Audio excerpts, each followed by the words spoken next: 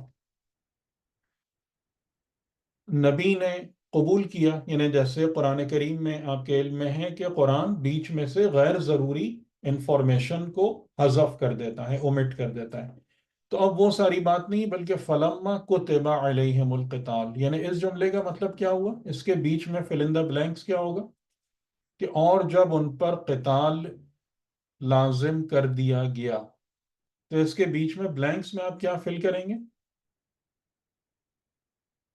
ان دو جملوں کے، یعنی ایک جملہ یہ ہے کہ انہوں پھر نے کہا جہاد کہ کریں۔ ہم، جی جی بولیں، تو سر تیاری کریں گے نا جہاد کی، عمل کی منزل نہیں آئے نہیں، گی. فل ان دا بلینکس ان کے بیچ میں یہ ہوگا کہ یعنی کہ جب انہوں نے یہ بات کہی کہ ہمیں کیا ہو گیا ہے کہ ہم قتال نہ کریں، تو ظاہراً پیغمبر نے ان کی اس بات کو قبول کیا اور خدا کی بارگاہ میں درخواست کی، اور خدا کی طرف سے پھر ان پر حکم قتال آ گیا with appointment of a leader.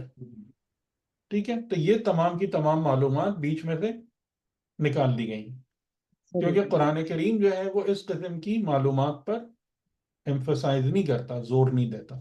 تو اسی لیے میں اکثر ایک جملہ آپ سے کہتا ہوں کہ آپ کو یہ اسکل آنا چاہیے کہ بہت ساری جگہوں پر بیچ میں جو بلینکس آ جاتے ہیں آپ اس کو فل کر سکیں. کہیں پر بہت آبویس بھی ہوتے ہیں اور کہیں پر آپ کو تھوڑی دقت بھی کرنی پڑتی ہے، اور اگر یہ اسکل آپ پیدا کر لینا تو کئی مطالب ان ایکسٹرا آپ کو پھر سمجھ میں آنا شروع ہو جاتے ہیں.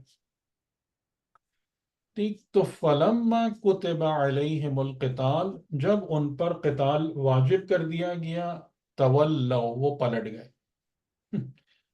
وہ جو ساری باتیں کر رہے تھے وہ پلٹ گئے. الا قلیلا منہم، مگر ان میں ایک بہت تھوڑے سے لوگوں کے علاوہ، یعنی ان کے جو پروپورشنیٹلی بہت تھوڑے سے لوگ رہ گئے جو قتال کے لیے آمادہ تھے، باقی سب واپس چلے گئے. واللہ علیم بالظالمین، اور اللہ یقیناً بہت یعنی مکمل علم رکھتا ہے ظالمین کے بارے میں یا ظالمین کے لیے. اچھا، اب یہ آیت، ایک آیت جو ہے نا، بہت سارے نکات یہاں پر موجود ہیں سمجھنے کے لیے. پہلی بات جو ہے وہ یہاں پر یعنی آپ اس چیز کو غور کریں کہ یہاں پر نقاتل فی سبیل اللہ کا ورڈ کتنی دفعہ آیا؟ جی بتائیں.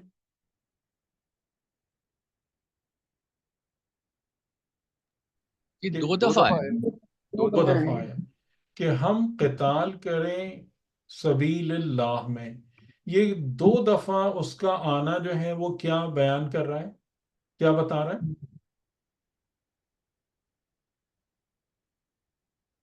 کہ جو لوگ ہیں، جو سرداران ہیں بنی اسرائیل کے، وہ کس بات پر زور دے رہے ہیں، ان کا ایمفیسس کس بات پر ہے؟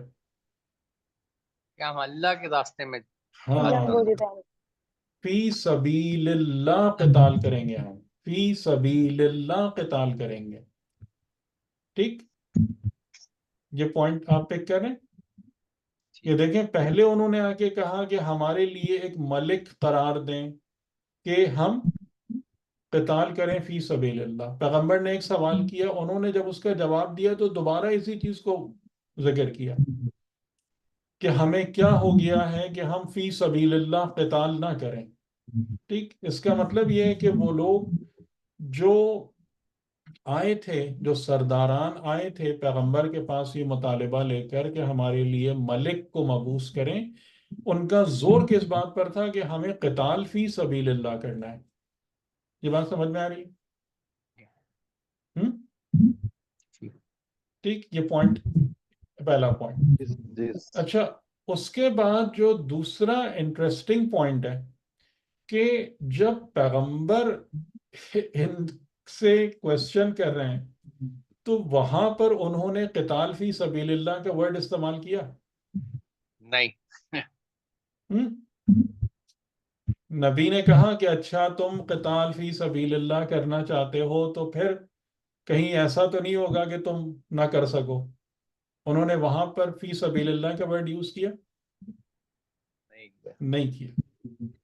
ان کتب علیکم القتال اللہ تقاتلوا، یعنی وہاں پر فی سبیل اللہ کے بغیر ان سے بات کی. تو اس سے آپ کو کیا سمجھ میں آ رہا ہے کہ یہ جو چیز، آپ کو ایک چیز یاد ہے، ہم نے سورہ یوسف میں ایک بات ڈسکس کی تھی کہ حضرت یوسف علیہ السلام کے بھائی جب شروع میں حضرت یوسف کو کنویں میں پھینک کر آئے تھے تو کس طریقے سے اپنی بے گناہی کا یقین دلا رہے تھے، اور جب بنیامین کو حضرت یوسف نے روک لیا تھا تو اس کے بعد کس طریقے سے اپنی بے گناہی کا ذکر کر رہے تھے، یاد ہے؟ جی تو میں نے آپ کو پوائنٹ آؤٹ کرایا تھا کہ ان دونوں میں آپ دیکھیں کتنا فرق ہے، ان دونوں جملوں میں، ان دونوں بات کرنے کے طریقوں میں کتنا فرق ہے. یعنی ایک مرتبہ جب انسان جھوٹا ہوتا ہے اور ایک مرتبہ جب انسان سچا ہوتا ہے، تو دونوں حالتوں میں اس کا اپنے کیس کو پلیڈ کرنے کا انداز ہی بدل جاتا ہے. تو جہاں پر بھی آپ بڑی بڑی اصطلاحات دیکھیں، جہاں پر بھی آپ بڑے بڑے دعوے دیکھیں، تو موسٹ لائکلی وہ سچ ہے یا جھوٹ ہے؟ جھوٹ ہے. جھوٹ ہے. جھوٹ ہے. ارے بات سمجھ میں.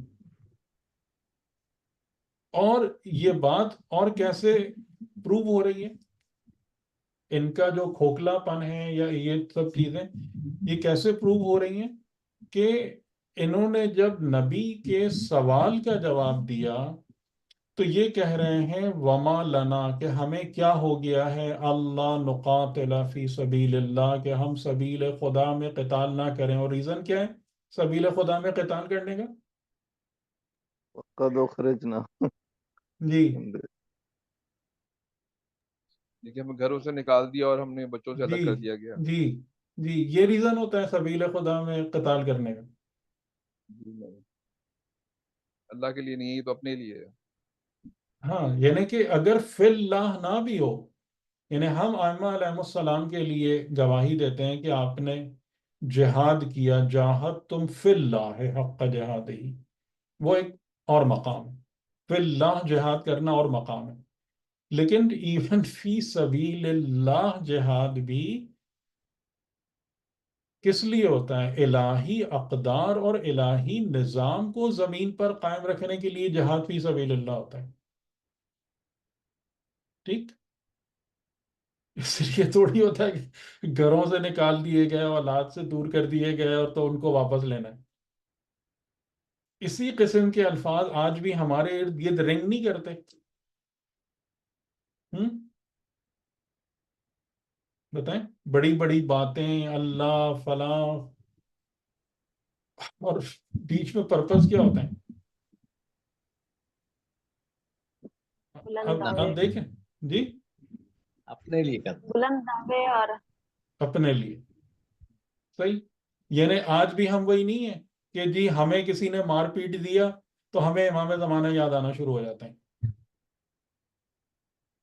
اور جیسے ہی وہ دشمن ٹھنڈا بیٹھا تو ہم سب بھول جاتے ہیں پھر کون امام اور کہاں کہاں کا نظام ہے خدا اور کہاں کی حکومت. تو ہمیں ان کا شکریہ ادا کرنا چاہیے پھر کہ بھائی کم از کم ان کی وجہ سے امام تو یاد آتے رہتے ہیں ہمیں.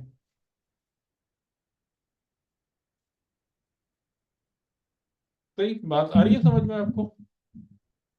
تو جی سر. جی تو اسی وجہ سے میں نے کہا تھا نا کہ یہ واقعہ جو ہے نا بہت زیادہ ریلیٹ کرتا ہے ہم سے ڈائریکٹلی، یہ پورا واقعہ.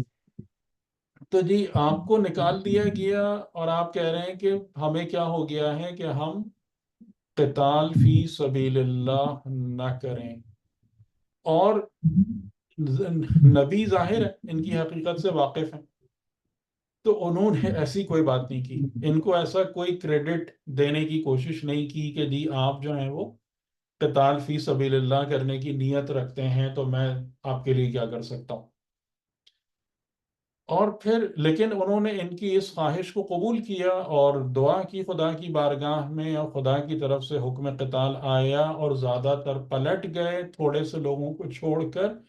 اور پھر آپ دیکھیں کہ یہ لوگ جو آئے تھے یہ بات کرتے ہوئے کہ ہم قتال فی سبیل اللہ یقیناً کریں گے، ان کو خدا نے کس کیٹیگری میں ڈالا ہے بتائیں؟ ان کو خدا نے کس ظالمین کے ظالمین کے ظالمین میں، جبکہ ظالمین ظاہراً یہ کیا تھے؟ بنی اسرائیل کے ظاہراً یہ کیا تھے؟ یہ مطلب مظلوم تھے، مظلوم ہیں یہ.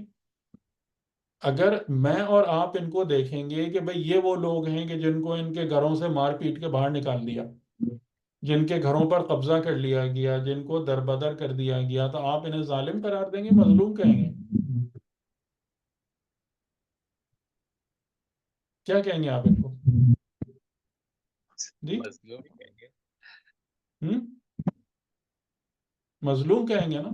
جی بھی مظلوم ہے. ٹھیک. اور خدا ان کو کس کیٹیگری میں شامل کر رہے ہیں؟ ظالمین. یہ ظالمین. مظلوم مظلوم اور ان کی زبان پر بڑے بڑے الفاظ ہیں یا نہیں ہیں؟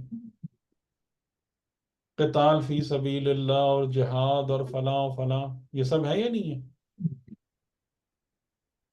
جی. لیکن خدا کی نظر میں کون ہے یہ؟ ظالم. ظالمین. تو اسی وجہ سے ہمیں اپنی یعنی قرآن کے حوالے سے جو میں بار بار آپ لوگوں کو جو سمجھاتا ہوں کہ یہی وہ چیزیں ہیں جو ہمیں کتاب خدا سے یہ اصول سمجھنے ہیں، اور جب تک ہم ان اصولوں کو اخذ کر کے امپلیمنٹ نہیں کریں گے، ایبزارب نہیں کریں گے اپنے اندر، تو کہاں سے ہمیں کوئی نتیجہ ملے گا؟ یعنی ہم بھی اسی قسم کے ہی ظالم بن کے پوری زندگی بیٹھے رہیں گے، اور پھر اس کے بعد ہم روز اس بات پر رہے ہوں گے کہ ہم مظلوم کیوں ہو رہے ہیں. تو اب جو ان کی مظلومیت تھی ظاہراً، یہ کس بنا پر تھی؟ حقیقتاً کون کس پہ ظلم کر رہا تھا؟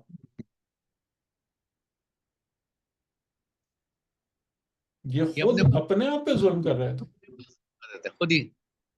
جب انسان اس قسم کا کیریکٹر اپنا لیتا ہے اور یہ کردار اس کا ہو جاتا ہے کہ اس کی نظر میں خالی جو ہے نا وہ گھر ہیں اور بیٹے ہیں اور فلاں فلاں ہیں اور بس اوپر کی باتیں ہیں. اور دیکھیں یہی وہ چیز ہے جو ابھی ہم بات بھی کر رہے تھے نا، دیکھیں یہی وہ ہوتا ہے کہ جب آپ اس بلندی والے رستے کو چھوڑ دیتے ہیں تو پھر اسی طریقے سے کوالٹی گرتی ہے. جو ابھی ہم بات کر رہے تھے کہ کیوں یہ ضروری ہے کہ آپ جو ہے نا اپنی زندگی میں لذتوں کو محدود کریں، آپ اپنے دل کو شہوتوں سے دور رکھیں. اس لیے ضروری ہوتا ہے کہ جب وقت امتحان آتا ہے، جب سختی آتی ہے نا، تو پھر یہ کسی بھی سختی کو برداشت کرنے کی، جو امام علی علیہ السلام کا جملہ مجھے بڑا اچھا یاد آیا، میں خیال ہے یہ عامر بھائی کے لیے یہ بھی ایک اچھا ریفرنس بن جائے گا، کیونکہ یہ ریفرنسز بہت شدت سے تلاش کرتے ہیں. کہ امام علی علیہ السلام، جی یہ نہج البلاغہ ہے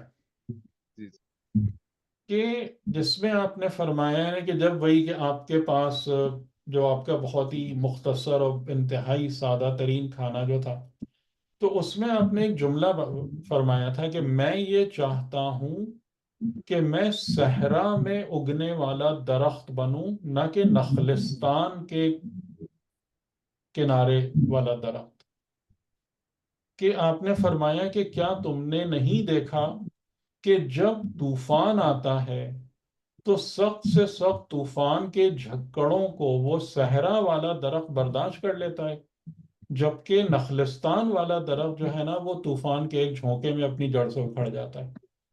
جبکہ نخلستان والا درخت بہت اچھے طریقے سے سیراب ہوتا ہے پانی سے، اور جو صحرا والا درخت ہے وہ بہت کم اس کو پانی اور جو چیزیں بھی مطلب ایک پودوں کے لیے آپ سمجھ لیں ان کی نشاط ہے یا ان کی حلال لذتیں، اس میں سے اس کو بہت کم نصیب ہوتا ہے. تو یہ بھی ایک بہت بڑا فرق آتا ہے اس میں کہ ہم وہ صحرا والا درخت بنتے ہیں یا نخلستان والا درخت بنتے ہیں.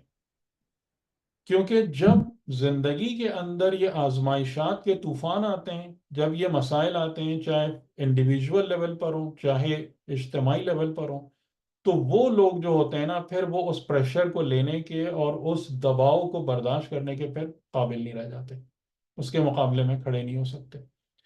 تو یہی چیز یہاں پر بھی نظر آ رہی ہے کہ دیکھیں آپ یہاں پر کوئی ایسی بری بات نہیں ہے، یعنی یہاں بھی آپ دیکھیں کوئی حرام نہیں ہے، کوئی حرام بات ہے یہاں پہ بتائیں.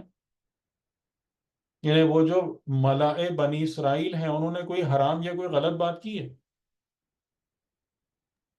وہ الگ، وہ جب موقع آیا تو اس سے تو وہ بھاگ لیے. یہ تو نہیں میں کہہ رہا ہوں کہ ان کی جو بھی بات ہے کہ بھئی ہم اپنے گھروں سے دور ہو گئے، اپنے بیٹوں سے دور ہو گئے، میں صرف آپ سے نہیں کہہ رہا، میں تو جنرل ایک بات کر رہا ہوں اپنے غور کے حرام لیے بات نہیں کی، حرام بات کہ نہیں کی، جب تو ایکسیپٹ کر ہیں دیا. جی